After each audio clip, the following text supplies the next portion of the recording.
Do you know what it feels like to watch your ex find happiness with someone else while you're stuck scrolling through dating apps at 2 a.m., desperately trying to convince yourself you're better off alone? Welcome to the Toronto Maple Leafs summer of 2025, where every potential signing is slipping through their fingers like sand, and their biggest target just publicly chose to stay with the team that crushed their playoff dreams. The cruel irony is almost too painful to watch. Brad Marchand, the rat-faced antagonist who tormented Leafs Nation for over a decade, is now living his best life in Florida, flashing four fingers at fans and declaring he's never leaving the Sunshine State. Meanwhile, Toronto sits in the shadows, desperately trying to figure out how to fill the massive void left by Mitch Marner's expected departure while watching their plan A, B, and C all choose literally anywhere else. The Marshand mirage that never was. Let's be brutally honest about what just happened here. The Toronto Maple Leafs spent months salivating over the possibility of signing Brad Marchand, the ultimate if you can't beat him, join him moment in NHL history. After years of playoff heartbreak at the hands of Boston with Marshand leading the charge, Toronto thought they could flip the script by bringing the villain into their own story. But fairy tales don't exist in hockey, especially not for the Maple Leafs. ESPN's Greg Wyshynski delivered the devastating blow that every Leafs fan saw coming but refused to acknowledge. Marchand isn't just staying in Florida. He's practically begging Bill Zito to re-sign him, doing it at a Dairy Queen like some kind of hockey rom-com that Toronto will never star in.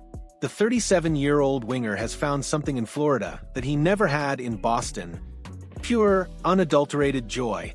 He's not chasing one last payday or looking for a retirement tour. He's genuinely happy playing for a team that actually knows how to win when it matters most. Wyshynski's report makes it crystal clear that the Panthers are positioning themselves to lock up their core trio of Sam Bennett, Aaron Ekblad, and Marshand before July 1st free agency even begins. That's what championship organizations do. They identify what works and they protect it at all costs. Meanwhile, Toronto is left holding their collective breath, hoping against hope that maybe, just maybe, Marchand was joking when he told that fan at the elbow room that he's not leaving and flashed four fingers indicating the length of his next contract. The domino effect of disappointment, but Marchand isn't the only high-profile target abandoning Toronto's wish list. Sam Bennett, the playoff warrior who Toronto desperately needs, is also expected to re-sign with Florida. Matt Duchene, another potential solution, is staying put with his current team. This isn't just bad luck, it's a systematic rejection of what the Maple Leafs represent in today's NHL. Players aren't lining up to join a franchise that's become synonymous with playoff disappointment and regular season overachievement. The harsh reality is that Toronto's reputation precedes them, and it's not the reputation they want. When players have choices, real choices between multiple competitive teams, they're consistently choosing stability, winning culture, and proven track records over the bright lights and media circus of Toronto. The Marner dilemma and replacement theory. This brings us to the elephant in the room: Mitch Marner's expected departure and the impossible task of replacing a 100-point player.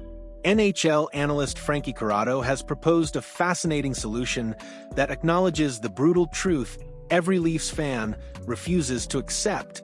You're not replacing a 100-point player with a 100-point player, Corrado stated bluntly. You're replacing a 100-point player with multiple players, hoping that you get a different outcome in the bigger games. That last part cuts deep because it addresses the fundamental problem with Marner's tenure in Toronto. All those regular season points mean absolutely nothing if they don't translate to playoff success. Corrado's approach suggests that maybe, just maybe, the answer isn't finding another superstar. It's finding players who actually show up when the games matter most. His suggested targets include Andrew Mangiapane, a player with connections to GM Brad Treliving, and surprisingly, Tanner Jeannot, a bottom-six grinder who represents everything the current Leafs roster lacks. The Tanner Jeannot solution. This is where the story takes an interesting turn from depressing to potentially brilliant. Ganet isn't a household name, and his 13 points in 67 games last season won't make highlight reels.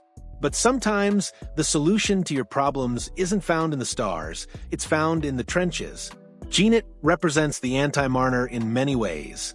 Where Marner disappears in big moments, Ganet grinds harder. Where Marner's $10+ million salary handcuffs the roster, Ganet's projected $1.5 to $2 million contract creates flexibility. Where Marner brings skill and finesse, Ganet brings grit and determination.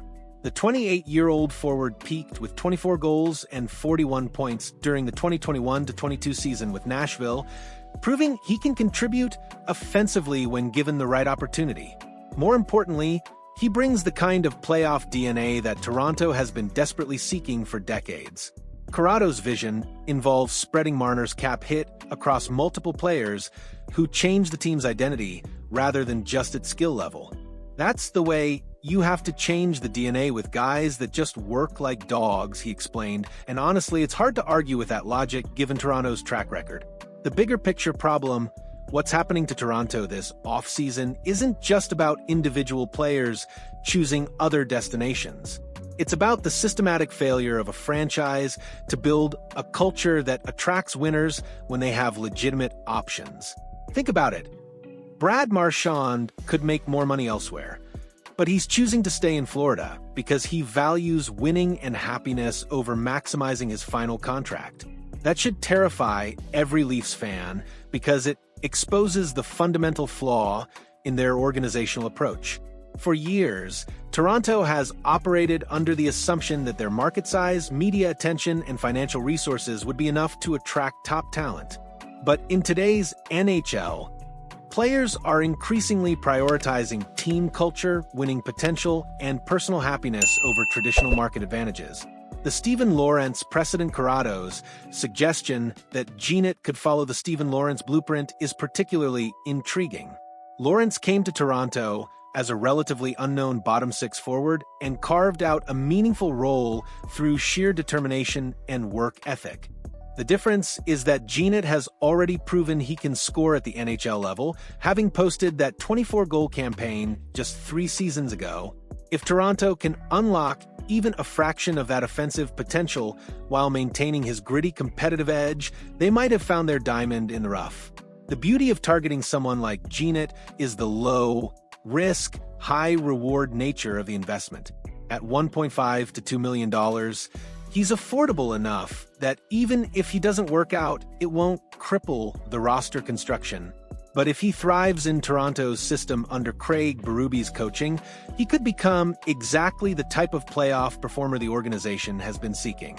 The reality check Toronto needs this offseason represents a crossroads for the Maple Leafs organization. They can continue chasing big names and flashy acquisitions that look great on paper but disappoint when the playoffs arrive, or they can embrace a different philosophy that prioritizes character, work ethic, and proven playoff performance over regular season statistics. The Marshand rejection stings, but maybe it's exactly the wake-up call Toronto needs. Maybe the answer isn't signing the players who beat them. Maybe it's building a culture that attracts players who want to beat everyone else.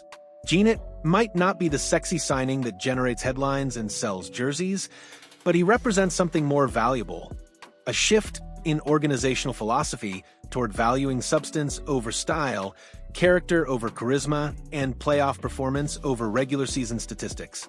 The path forward as Toronto faces another summer of disappointment in the high-profile free agent market, the Ganet option becomes increasingly appealing. He's affordable, he's proven, and most importantly, he represents the kind of culture change that Corrado believes is necessary to finally break through in the playoffs. The question isn't whether Ganet can replace Marner's production. He obviously can't. The question is whether Toronto is finally ready to admit that Marner's production hasn't been getting them where they want to go anyway. Sometimes the best moves aren't the ones that make the biggest splash, they're the ones that quietly change your team's DNA from the inside out.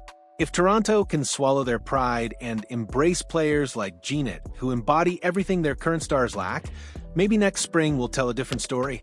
What do you think about Toronto's approach to this offseason? Should they be chasing big names like Marshand? Or is the Ganet route the reality check they desperately need?